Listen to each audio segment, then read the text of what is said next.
Okay, alright. Update po tayo sa Kimpaw ganap at iba pang showbiz ganap sa ngayon. Okay. Dadako na naman po tayo sa mga topics. Sa ngayon po ay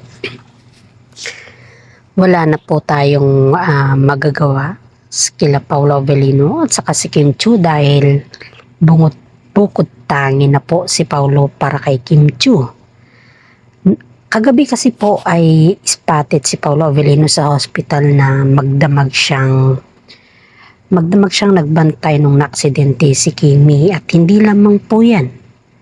Kasi wala kasi yung pinsan ni Kimi or yung relatives ni Kimi na nagbabantay sa kanya, at yun po ay nasa ibang bansa. Kaya po ay nag-initiative na si Paolo Avellino na siya na muna yung magbantay sa kanyang wife to be. Kaya mga netizen na naman dyan kinilig, at alam kong masayang-masaya na naman ang Kimpaw fans niyan po. Di lamang po Kimpaw fans, kundi kasali na po ako doon na kinilig. Sama na rin po yung mga seniors dyan. Alam kong naghihintay din po kayo sa mga kilig factor ng Kimpaw at nag-update kayo, kaya heto na tayo, i-update ko na po kayo. Ang mga nurse daw sa hospital guys ay tulala daw kila Paolo Avellino at saka si Kim Chiu, dahil ang napansin daw nila sa kanilang dalawa ay talagang husband and wife soon. Yung treatment nilang dalawa is kakaiba daw guys. Hindi na lang daw boyfriend at girlfriend yung kanilang treatment, kundi talagang asikaso po ni Paolo Avellino si Kim Chiu. Kaya marami dito mga netizen po ay talagang nabighani sa kanilang expression or body language sa hospital. Pati daw yung mga nurses ay talagang kinilig sa kanila dahil si Paolo Avellino halos siya na daw yung magbibigay kay Kim Chiu lahat-lahat, pati yung pag-alalay sa pag-upo, pagtayo, pag-ihi. Siyempre nalalayan ni Paolo Avellino. Pagdating sa pagkain, nakaalalay pa rin daw si Paolo Avellino sa kanya guys. Kaya heto na, hindi na natin maipagkaila talaga yung katotohanan sa kanila guys. Sobrang excited po tayo sa kanila, sa kaganapan nila sa pang-araw-araw. Alam naman din natin na hindi lang madali sa kanilang gawin yun dahil noon ay patago pa sila. Pero sa ngayon, kitang-kita ng ebidensya. Kaya mga netizen dyan, kinilig na naman. Heto na naman tayo. Tapos kagabi po ay, di ba lumabas na si Kimi sa hospital at sinundo ni Paolo Avellino siya lahat nag-asikaso. Kasama yung kanilang mga management. Sila lahat nag-asikaso, and then si Paolo na yung nag-drive sa kanila sa pag-uwi. Of course, after ng pag-uwi na pahinga daw si Kim Chiu, and then sumabak na naman sa showtime ngayon. Ito na, kaya nga po binubuli siya ng kanyang mga ka-host dahil kinikilig din sila sa kanilang love team. At isa sa mga co-host ni Kim Chiu sa showtime ay talagang hinahangaan silang dalawa. At sobrang kilig nila nung tinatanong nila si Kim Chiu, at dun po nalaman na walang halong, alam mo yung ngiti ni Kim Chiu, yung ngiting masaya kasi abot niya lahat yung kanyang gusto ba. Alam niyo pala guys, yung ayon sa ating mga legit na sources, si Kim Chiu din pala po ay matagal niya ng gusto hindi naman yung gusto or crush, parang kumaga is hinahangaan niya si Paolo Avellino noon pa man pala. Nung yung time na umamin si Paolo Avellino na hinihintay niya si Kim Chiu at gusto niya makatandem si Kim Chiu, ay yun din po yung time na interesado si Kim Chiu sa kanya na makatandem. Kaso nga lang, si Kim Chiu kasi may ka-love team na si Sian Lim, kaya hindi masyadong nag-focus dun sa sinabi ni Paolo Avellino na gusto siyang maka-love team or makatandem or maka-leading lady. sa isang role or magkaroon ng isang movie.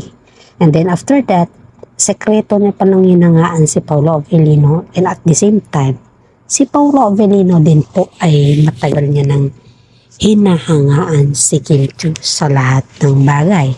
Kaya nga po, ang chemistry nila is very swak. And then now, spotted na naman yung dalawa. Ngayon lang po na update ito, spotted na naman yung dalawa at wala na silang pakialam sa pakiramdam ng mga buzzers at mga ibang kasama nila na inggitera sa showbiz, kasi magkasama na naman silang nag-exercise. Hindi na po sila tumatakbo or nagbabike guys, kundi talagang nag-exercise na lang sila. Sobrang saya ni Kim Chiu kahit hindi masyadong nakita si Paolo Avellino, pero sa likod pa lang ni Paolo Avellino sa Instagram ni Kim Chiu ay kitang-kita mo si Paolo Avellino doon. Kahit hindi siya nakafocus doon, kundi si Kim Chiu lang. Pero kitang-kita mo yung likod pa lang niya. Alam mo nang si Paolo Avellino yun. Ganun po sila ka-spotted na dalawa at palagi silang nagkasama o nagsasama. Kaya nga po, yung mga damit nila is very coupleization na tinatawag ba. Kumbaga, couple tandem yung kanilang damit every time na lumalabas sila. Eto na, marami na namang kinilig dyan. Kasali na tayo dito sa mga seniors natin dyan. Huwag natin hayaan na pagkiligin kayo ng mga ibang tao, kundi sa Kim Pao lang dapat tayo guys. Eto na, special moment kasi nila yun kasi syempre si Paolo nag-alaga kay Kim Chiu. What do you expect guys na ano yung mga pwede nilang gawin sa ngayon, dahil marami na silang ginagawa sa ngayon na hindi pa natin alam. Nakakatuwa nga yung dalawa kasi kung iisipin ninyo guys is hindi na sila nagtatago sa ngayon, halos spotted na sila palagi. At hindi lang yan, yung ngiti rin ng dalawang ito ay nagbibigay or nagdudulot sa atin ng kasiyahan. Si Paolo kasi po ay may endorsement sa ngayon na kung saan po ay sasakyan at iyon ay Hyundai na naman. Hindi kasi kahiligan ni Paolo Avellino yung sasakyan guys, ang kahiligan niya talaga is ang motor.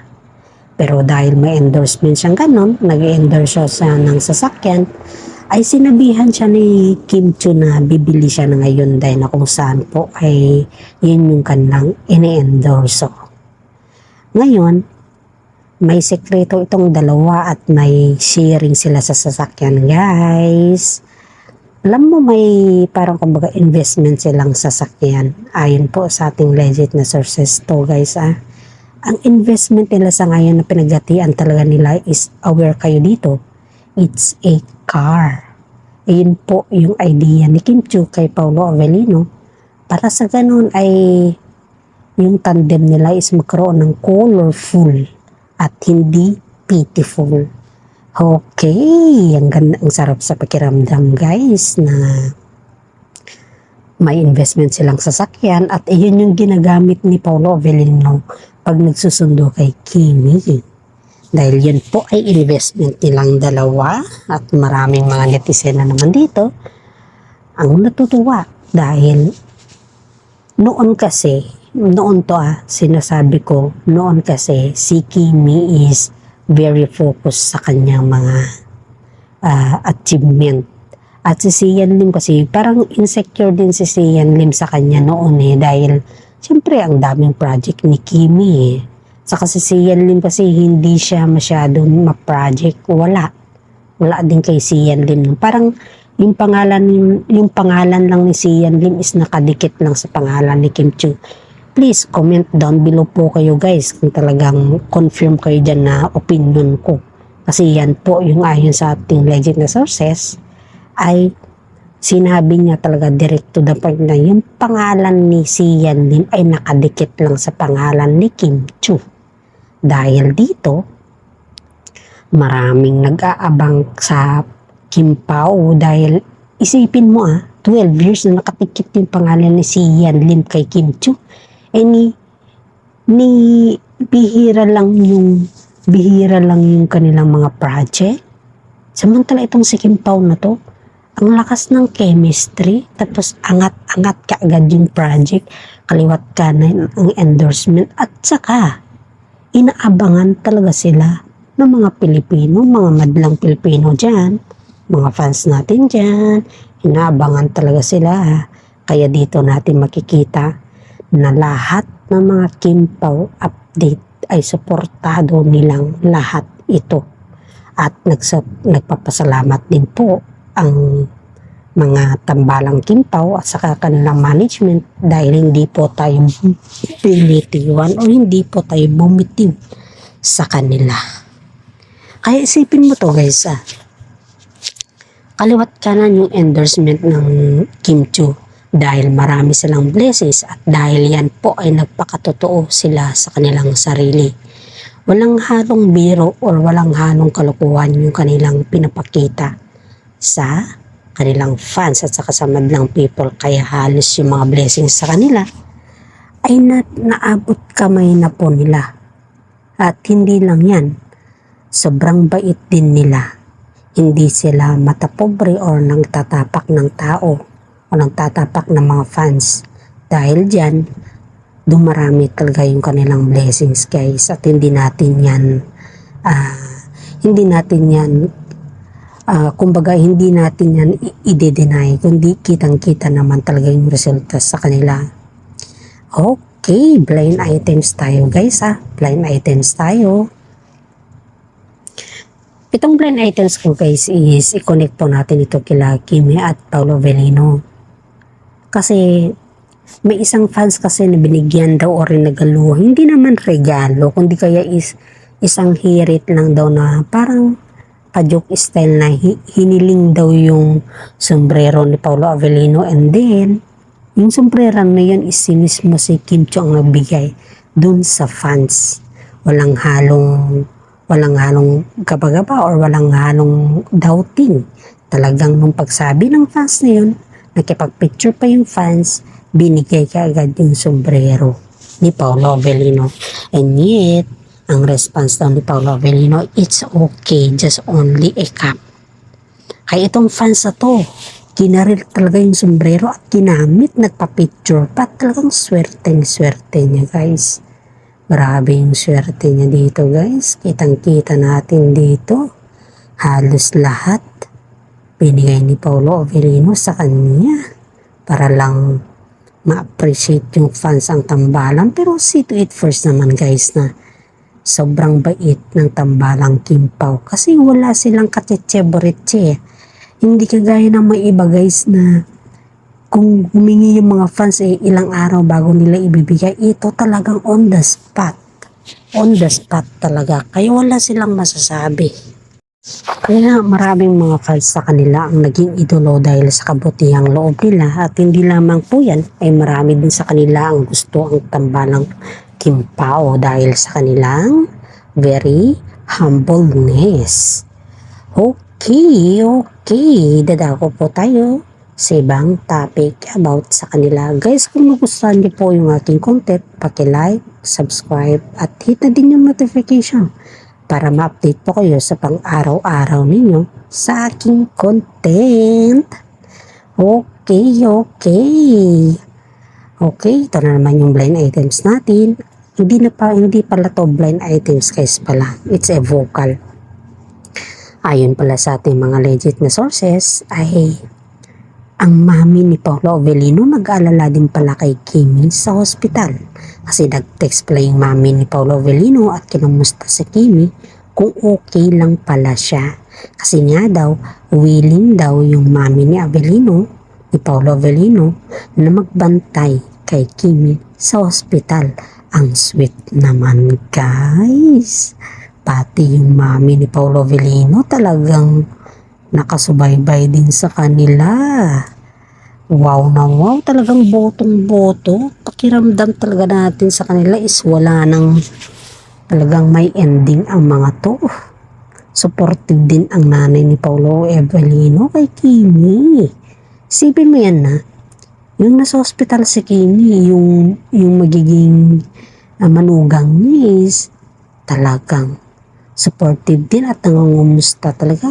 Dito natin makikita yung talagang kahusayan o di kaya yung concern ng pamilya ni Paolo Avellino kay Kimi dahil hindi man nila sila iniwan at kahit malayo sila ay palagi silang updated sa kanila.